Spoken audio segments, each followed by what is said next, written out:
એચઓસી Vedanta એમઓસી cancer care દ્વારા સુરતમાં આધુનિક કેન્સર કેર સેન્ટરની શરૂઆત. દર્દીઓની સારવાર યાત્રાને સરળ બનાવી વધુ સારા પરિણામો તરફ એક મહત્વપૂર્ણ પગલું. સુરત અદ્યતન અને ગુણવત્તાસભર કેન્સર સારવારને વધુ સુલભ બનાવવાના ઉદ્દેશ સાથે એચઓસી વેદાંતા એમઓસી કેન્સર કેર સાથેના વ્યૂહાત્મક સહકાર હેઠળ આજે સુરતના વેસુ વિસ્તારમાં કેન્સર કેર સેન્ટરનું ઉદ્ઘાટન કર્યું. આ કેન્દ્ર સુરત તથા દક્ષિણ ગુજરાતના દર્દીઓને વિશ્વસનીય વૈજ્ઞાનિક પુરાવા આધારિત અને વ્યક્તિગત જરૂરિયાતોને અનુરૂપ કેન્સર સારવાર પ્રદાન કરવા માટે સમર્પિત રહેશે. સુરતમાં શરૂ થયેલું આ કેન્દ્ર ગુજરાતમાં એચઓસી વેદાંતાનું છઠ્ઠું અને એચઓસી એમઓસી નેટવર્કનું દેશવ્યાપી 29મું કેન્સર કેર સેન્ટર છે. 5 લાખથી વધુ કેન્સર દર્દીઓના જીવનને સ્પર્શનાર તથા દર વર્ષે 85,000મી વધુ કીમો ઇમ્યુનોથેરાપી સારવાર પ્રદાન કરનાર આ નેટવર્ક દ્વારા અદ્યતન, નિષ્ણાત અને દર્દી કેન્દ્રિત કેન્સર સારવારને વધુ સુલભ બનાવવાની પ્રતિબદ્ધતાને વધુ મજબૂતી મળી છે. ઉદ્ઘાટન પ્રસંગે એચઓસી વેદાંતા સુરતના વરિષ્ઠ મેડિકલ ઓન્કોલોજિસ્ટ ડૉ. જયંતી પટેલે જણાવ્યું હતું કે કેન્સરની વહેલી ઓળખ અને સમયસરની સારવાર દર્દીઓના જીવનમાં નોંધપાત્ર ફેરફાર લાવી શકે છે. છતાં પણ અનેક દર્દીઓને વિશેષ કેન્સર સારવાર માટે મોટા શહેરોમાં જવું પડે છે, જેના કારણે સમય, ખર્ચ અને માનસિક તણાવ વધે છે. એચઓસી વેદાંતા એમઓસી કેન્સર કેરનો પ્રયાસ અદ્યતન કેન્સર સારવારને દર્દીઓની નજીક લાવવાનો છે, જેથી તેઓને ગુણવત્તાસભર સારવાર માટે અનાવશ્યક મુસાફરી ન કરવી પડે. આ પ્રસંગે એચઓસી વેદાંતા સુરતના મેડિકલ ઓન્કોલોજિસ્ટ ડૉ. અનોખી શાહે જણાવ્યું હતું કે કેન્સરની સારવાર એક લાંબી અને સતત ચાલતી પ્રક્રિયા છે. દર્દી અને તેમના પરિવાર માટે સારવારની ગુણવત્તા જેટલી મહત્વપૂર્ણ છે, એટલી જ મહત્વપૂર્ણ તેની સુલભતા અને અનુકૂળતા પણ છે. અમારા કેન્દ્રનો ઉદ્દેશ માત્ર અદ્યતન સારવાર પ્રદાન કરવાનો નથી, પરંતુ દર્દીઓને સહાનુભૂતિપૂર્ણ, વ્યક્તિગત અને સરળ અનુભવ પણ આપવાનો છે. Gujarat cancer and research institute GCRI અમદાવાદના આંકડા મુજબ વર્ષ 2025 દરમિયાન સંસ્થામાં 16,794 નવા કેન્સરના કેસ નોંધાયા હતા, જેમાં પુરુષોમાં માથા અને ગળાના કેન્સર તથા મહિલાઓમાં સ્તન કેન્સરના કેસોનું પ્રમાણ નોંધપાત્ર રહ્યું હતું. રાજ્યમાં કેન્સરના વધતા બોજને ધ્યાનમાં રાખતા દર્દીઓને સમયસર અને ગુણવત્તાસભર સારવાર ઉપલબ્ધ કરાવવાની જરૂરિયાત વધુ મહત્વપૂર્ણ બની છે.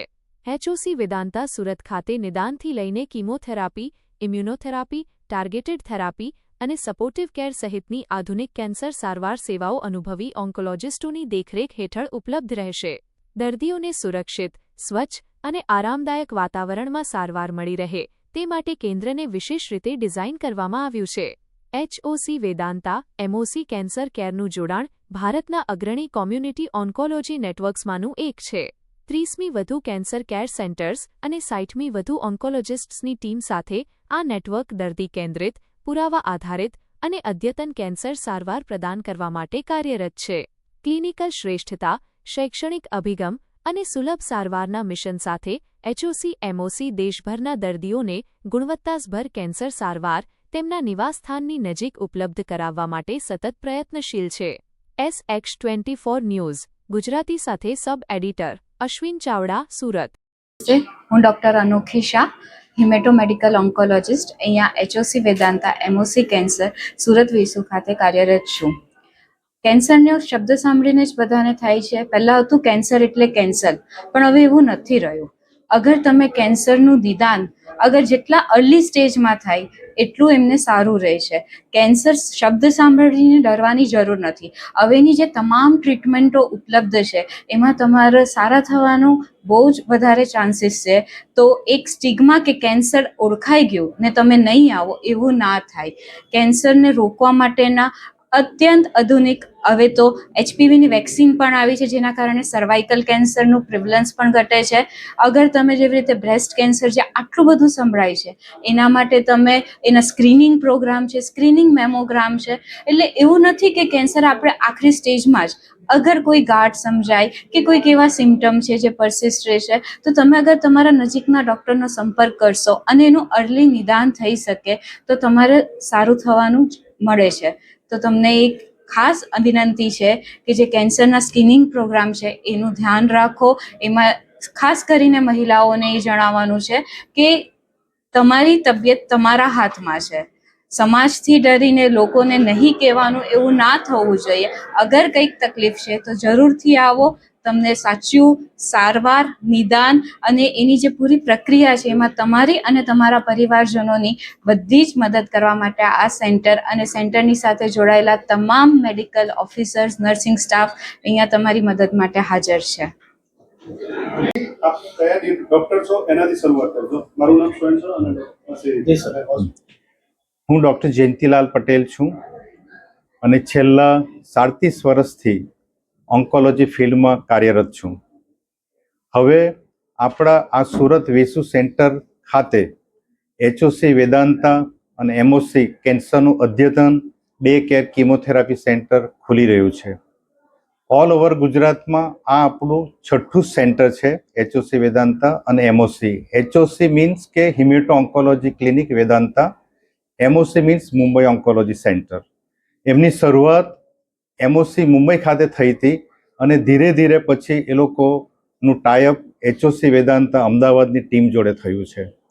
ઓલ ઓવર ઇન્ડિયામાં આવા 30 સેન્ટર છે અને એની જોડે 60 એક્સપિરિયન્સ મેડિકલ ઓન્કોલોજીસ્ટ જોડાયેલા છે. અને આપણું આ સુરતનું આ પ્રથમ વેસુ ખાતે જે સેન્ટર છે કે જે આ બધા 30 સેન્ટર જોડે અને 60 અનુભવી મેડિકલ ઓન્કોલોજીસ્ટ જોડે જોડાયેલું રહેશે.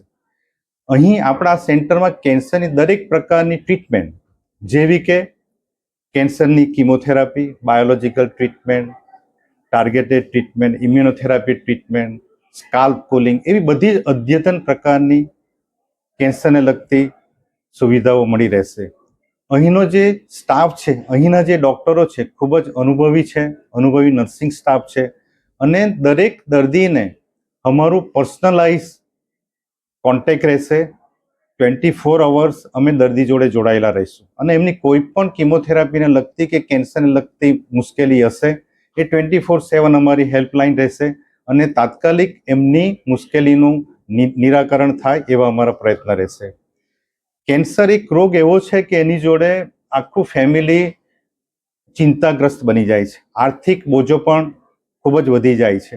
તો અમારું કમિટમેન્ટ રહેશે કે અદ્યતન કેન્સરની ટ્રીટમેન્ટ એમને ખૂબ જ કિફાયત દરે દર્દીને પહોંચાડી શકાય એ અમારો અભિગમ રહેશે અને એની જોડે અમારી સફળતામાં કોઈ પણ જાતનો ફેરફાર થશે નહીં. જે વેસ્ટર્ન વર્લ્ડ, અમેરિકા, લંડન, કેનેડામાં જે સફળતા કે દર્દીની લાઇન ઓફ ટ્રીટમેન્ટ રહેશે એ જ પ્રકારની એમાં કોઈ પણ જાતનો ફેરફાર રહેશે નહીં અને દર્દીને કોઈ પણ જાતના વધુ પડતા ખર્ચા વગર યોગ્ય ટ્રીટમેન્ટ રહેશે એવી અમારી ટીમનું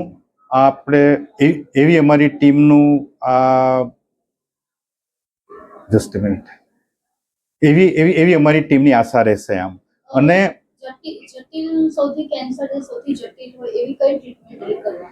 સૌથી જટિલ ટ્રીટમેન્ટમાં અત્યારે જે ખર્ચાળમાં મૂકી શકે છે એ ઇમ્યુનોથેરાપી નામની ટ્રીટમેન્ટ છે.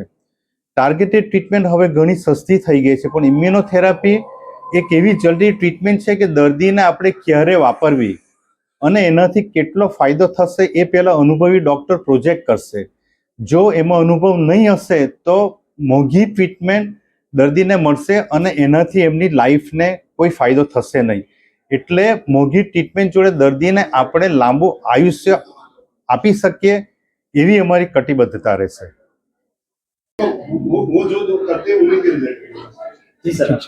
હું doctor Bhavin Shah, director at hemato oncology clinic Ahmedabad. આ વેસુમાં અમારી હિમેટો ઓન્કોલોજી ક્લિનિકનું એ નવું સેન્ટર બની રહ્યું છે અને બધા જ પ્રકારના કેન્સરની અહીંયા ટ્રીટમેન્ટ થતી હોય છે. હું સ્પેશિયલી હિમેટો ઓન્કોલોજી એટલે કે બ્લડ રિલેટેડ કેન્સર્સ, બ્લડના જે માયલોમા, લિમ્ફોમા અને લ્યુકેમિયા જે બધા કેન્સર હોય છે એ માટે ટ્રીટમેન્ટ કરી રહ્યા છે. સાઇટોટોક્સિક કિમોથેરાપીથી હવે આપણે પ્રિસિઝન મેડિસિન તરફ શિફ્ટ થઈ રહ્યા છે અને વધારે ને વધારે ટાર્ગેટેડ થેરાપી એ કેન્સર, સ્પેશિયલી બ્લડ કેન્સરની અંદર એ યુઝ થઈ રહી છે. આ ટાર્ગેટેડ થેરાપી કેન્સરની ટ્રીટમેન્ટને વધારે સરળ અને વધારે સચોટ બનાવે છે, જેથી લાંબા ગાળાના ફાયદા, ક્યોર રેટ અને ક્વોલિટી ઓફ લાઈફ બહુ સારી રીતના મેન્ટેન થઈ શકે એમ છે. જે સેવાઓ, જે ટ્રીટમેન્ટ અમે લોકો અમદાવાદની અંદર કે મુંબઈ અને મહારાષ્ટ્રના બીજા શહેરોમાં આપી રહ્યા છે, એ જ પ્રકારની ટ્રીટમેન્ટ કદાચ સુરતની અંદર બી મળશે અને સુરતના લોકોને આ ટ્રીટમેન્ટનો અને સાઉથ ગુજરાતના પેશન્ટોને આ ટ્રીટમેન્ટનો ઘણો જ ફાયદો થશે. જે ટ્રીટમેન્ટ માટે એમને મુંબઈ કે અમદાવાદ જવું પડતું હતું એ કદાચ હવે અહીંયા જ સિટીમાં સરળ બનશે. અને અમારી જે 60 ડૉક્ટર્સની ટીમ છે, જે અલગ અલગ પ્રકારની દરેક ડૉક્ટરની સ્પેશિયાલિટી છે, એ સ્પેશિયાલિટીનો ફાયદો બી આ સુરતના બધા દર્દીઓને મળી શકશે. સર, ટેકનોલોજી ઘણી આવી છે. બ્લડ કેન્સરની અંદર જો બ્લડ બદલવાની જરૂર પડે, બ્લડ નહીં મળે તો બીજો કોઈ રસ્તો? બ્લડ રિપ્લેસમેન્ટ થઈ શકે એવું નથી, પણ કોઈ બી પેશન્ટને બ્લડ ચડાવતા પહેલાં સાચે જે પેશન્ટને બ્લડની જરૂર છે કે નહીં એ અમે હંમેશા ચકાસતા હોઈએ છીએ. હવે હિમોગ્લોબિન ઓછું થાય એટલે સામાન્ય જનરલ ફિઝિશિયન અથવા તો ફેમિલી પ્રેક્ટિશનર એવું સલાહ આપતા હોય કે આપણે બ્લડ ચડાવી દઈએ. જ્યારે અમે લોકો એ બ્લડ કેમ ઓછું થયું છે એનું કારણ શોધવાનો પ્રયત્ન કરતા હોય અને એ કારણને ટ્રીટ કરવાનો પ્રયત્ન કરતા હોય. જો આપણે એ કારણને ટ્રીટ કરીએ તો આપણે બ્લડ ટ્રાન્સફ્યુઝનની રિક્વાયરમેન્ટ ઓછી કરી શકીએ છીએ. પણ કોઈ પેશન્ટને સિવિયર બ્લીડિંગ થતું હોય, બહુ જ હિમોગ્લોબિન ઓછું હોય, પ્લેટલેટ ઓછા હોય, જેના કારણે એમને તકલીફ થઈ રહી હોય, તો ઇમિડિયેટલી બેનિફિટ આપવા માટે બ્લડ ટ્રાન્સફ્યુઝનનું બીજું કોઈ રિપ્લેસમેન્ટ નથી. પણ બ્લડ ટ્રાન્સફ્યુઝન જે બી આપણે કરીએ એ શરીરની અંદર, ધારો કે આરબીસીસ ચડાવીએ, લાલ કલરનું લોહી, તો શરીરમાં 10-15 દિવસ ટકે, એ પછી એની ઇફેક્ટ જતી રહે. એટલે જો તમે એનું કારણ શોધી અને કારણને ટ્રીટ ના કરો તો 15 દિવસ, મહિના પછી પેશન્ટ એ જ પરિસ્થિતિમાં ફરીથી આવી જાય. એટલે તમારે કારણ શોધી અને કારણ ટ્રીટ કરવું પડે.